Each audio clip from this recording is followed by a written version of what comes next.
ഇന്നത്തെ മറ്റൊരു പ്രധാനപ്പെട്ട വാർത്ത വന്നത് കേരള കലാമണ്ഡലത്തിൽ നിന്നാണ്. മോഹിനിയാട്ടം ക്ലാസുകളിൽ ആൺകുട്ടികൾക്ക് പ്രവേശനം നൽകാൻ തീരുമാനമുണ്ടായി. അടുത്ത അധ്യയന വർഷം മുതൽ പ്രവേശനം അനുവദിക്കാനാണ് ഇന്ന് ചേർന്ന ഭരണസമിതിയുടെ തീരുമാനം. ലിംഗഭേദമന്യേ എല്ലാ ഡിപ്പാർട്ട്മെന്റുകളിലും വിദ്യാർത്ഥികൾക്ക് പ്രവേശനം ഉറപ്പാക്കുമെന്ന് വൈസ് ചാൻസലർ ബി അനന്തകൃഷ്ണൻ പറഞ്ഞു. പ്രാവീണ്യത്തെയും അഭിരുചിയെയും ആസ്പദമാക്കിയാണ് അഡ്മിഷൻ നടക്കുന്നത്. അത് പ്രാക്ടീസ് ബേസ്ഡ് ടെസ്റ്റ്, ഓഡിഷൻ ഉണ്ടാവും. അവിടെ നമ്മൾ ഒരിക്കലും അത് ജെൻഡർ ഭേദമന്യേ ആയിരിക്കും സംഭവിക്കുക. അടുത്ത അഡ്മിഷന് ജെൻഡർ ന്യൂട്രൽ അപ്രോച്ച് ഉണ്ടാവും.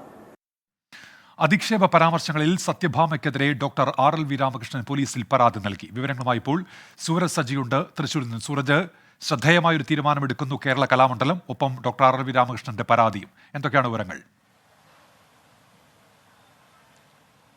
ഉന്മേഷ്, ചരിത്രപരമായ ഒരു തീരുമാനം അതാണ് ഇന്ന് കലാമണ്ഡലത്തിന്റെ ഭരണസമിതിയുടെ ഭാഗത്തു നിന്നുണ്ടായിരിക്കുന്നത്. കഥകളിയിലടക്കം ഈ ലിംഗസമത്വം ഉറപ്പാക്കിയപ്പോൾ പോലും മോഹിനിയാട്ടത്തിൽ അത് നടപ്പായില്ല എന്നുള്ളതായിരുന്നു വലിയ വിമർശനങ്ങൾ ഉയർന്നത്. ഇന്ന് പുതിയ ഭരണസമിതി അധികാരം ഏറ്റെടുത്തതിന് തൊട്ടു പിന്നാലെ നടന്ന ഭരണസമിതി യോഗത്തിലാണ് ഇത്തരത്തിൽ സുപ്രധാനമായ ഒരു തീരുമാനത്തിലേക്ക് പോയത്. മോഹിനിയാട്ടത്തിലും ആൺകുട്ടികൾക്ക് അടുത്ത അധ്യയന വർഷം മുതൽ പ്രവേശനം നൽകാനുള്ള തീരുമാനമാണ് ഇപ്പോൾ കൈക്കൊണ്ടിരിക്കുന്നത്. അതിനുവേണ്ട നടപടികളിലേക്ക് കടക്കാൻ യൂണിവേഴ്സിറ്റിക്ക് നിർദ്ദേശം നൽകുകയും ചെയ്തിട്ടുണ്ട്. എന്തായാലും വരുന്ന അധ്യയന വർഷം മുതൽ തന്നെ ആൺകുട്ടികൾക്ക് ഇതിൽ പ്രവേശനം നേടാൻ കഴിയും എന്നുള്ളത് തന്നെയാണ് ഇന്ന് ഭരണസമിതി അറിയിച്ചിട്ടുള്ളത്. അങ്ങനെ ഒരു സുപ്രധാന നീക്കം ഒരു വശത്ത് നടക്കുന്നു. അതേസമയം ഈ അധിക്ഷേപ പരാമർശങ്ങളിൽ RLV രാമകൃഷ്ണൻ ഇന്ന് പോലീസിൽ പരാതി നൽകുകയുണ്ടായി. ഡോക്ടർ RLV രാമകൃഷ്ണൻ പ്രധാനമായും ചൂണ്ടിക്കാണിച്ചത് ജാതീയമായ അധിക്ഷേപം ഈ അഭിമുഖവുമായി ബന്ധപ്പെട്ടുകൊണ്ടുണ്ടായി. അതുകൊണ്ട് തന്നെ സത്യഭാമയ്ക്കെതിരെ കേസെടുക്കണമെന്ന് ആവശ്യപ്പെട്ടുകൊണ്ട് ചാലക്കുടി ഡിവൈഎസ്പിക്കാണ് പരാതി നൽകിയത്. ഈ പരാതി തിരുവനന്തപുരം സിറ്റി പോലീസിന് കൈമാറുകയും ചെയ്തിട്ടുണ്ട്.